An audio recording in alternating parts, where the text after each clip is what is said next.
Čaute, tu je Chronix a dneska vám ukážem tutoriál, ako si otestovať rýchlo svojho počítača. Už predtým som točil, ako si zrýchliť počítač, takže keď to chcete robiť podľa toho, tak môžete a potom budeme rýchlejší.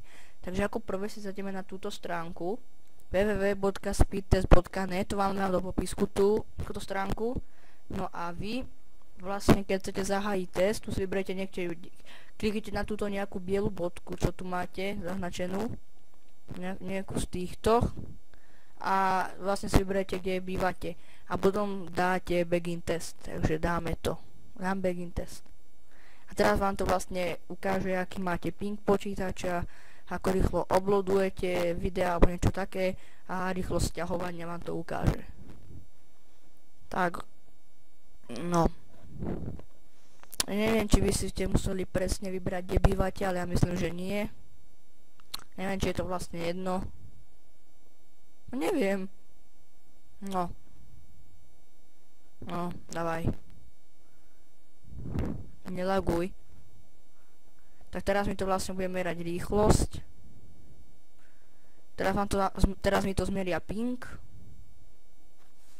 No, meraj. Už merá ping. A teraz to vám to ukáže, aký mám ping. No, to je dobré. No, toto je už celkom zlé. Tak vidíte, aký mám slabý počítač. Download speed mám len toto, takéto. A teraz upload speed, no.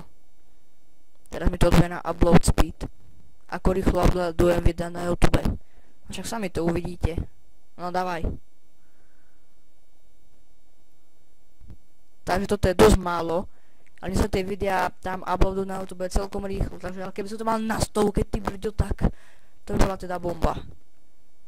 Tak túto stránku vám dám do popisku. Je veľmi dobrá.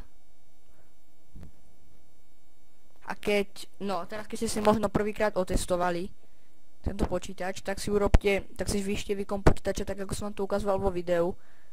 A potom zase dajte test again, to vám zase zmeria rýchlosť počítača a uvidíte, že vám tam vyhodí väčšie čísla.